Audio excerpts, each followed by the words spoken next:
I'd now like to call on His Excellency Hakainde Hichilema, the President, Republic of Zambia.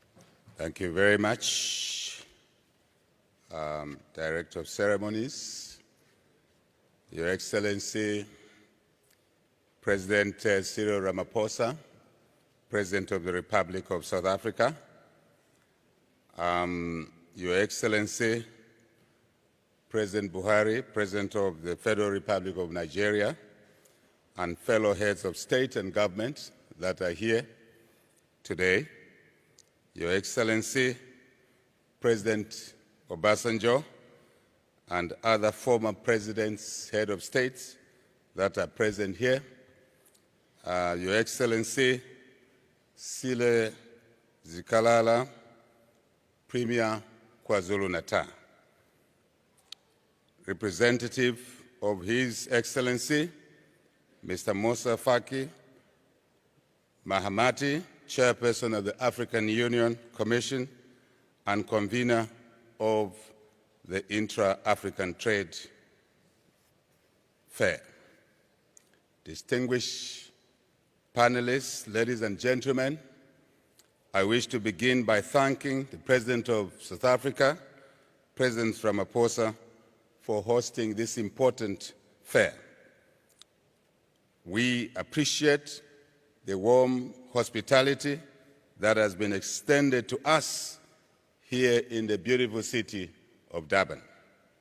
I'm delighted to participate in the official opening of the second Intra-African Trade Fair.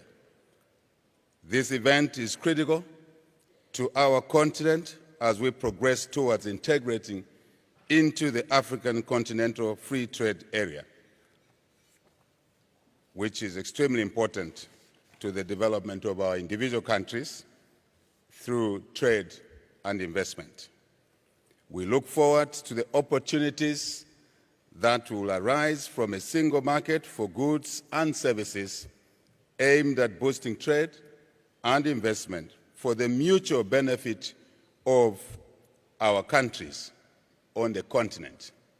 I shall repeat this: for the mutual benefit of our individual countries on our continent.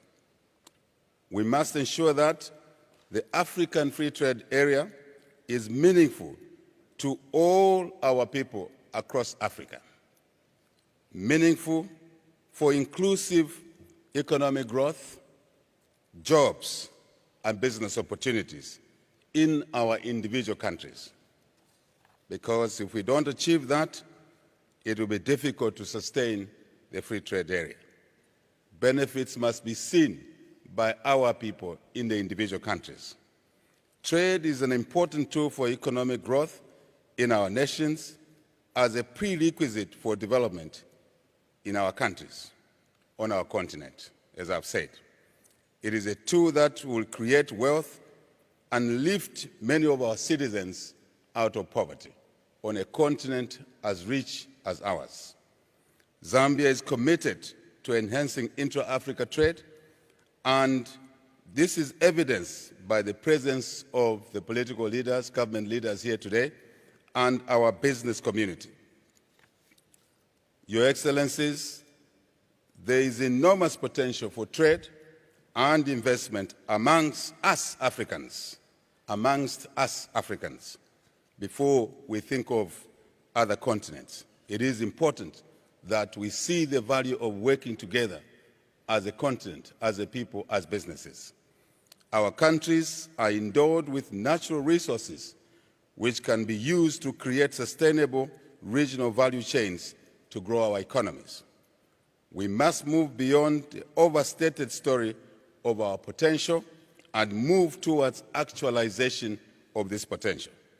The African narrative must move from poverty, instability, and aid to investment, trade, and indeed stability. With stability, we can achieve a lot. We can focus our limited resources towards trade and investment to offer opportunities to our people, especially young people. As you know, our population dynamic is much occupied by the young population, and they need a lot from us: education, job opportunities, business opportunities. Your Excellencies, the implementation of the tenets of the Africa Continental Free Trade Area would take our continent to significant levels of cooperation as envisaged by our forefathers. We heard about Kwame Nkrumah here, and many others who basically saw this vision of Africa working together much earlier than most of the people did across the world. So ourselves, our own people, our own leaders, our own forefathers understood how Africa would be better if it worked together amongst itself and, of course, its people. It's very important. The implementation of the tenets, therefore, of the Africa Free Trade Area must look at the importance of cooperation, importance of working together, the synergy that arises by working together. And I think it will deliver much stronger benefits which are also sustainable. Its tenets are key to enhancing our trade, development, and most importantly, uniting our continent at a people-to-people level, business-to-business level, because that's what will entrench unity on our continent. If our people begin to know each other, to understand their talents, diverse talents, and how they can pull these talents together to benefit their populations across our continent. Your Excellencies, the Intra-African Trade,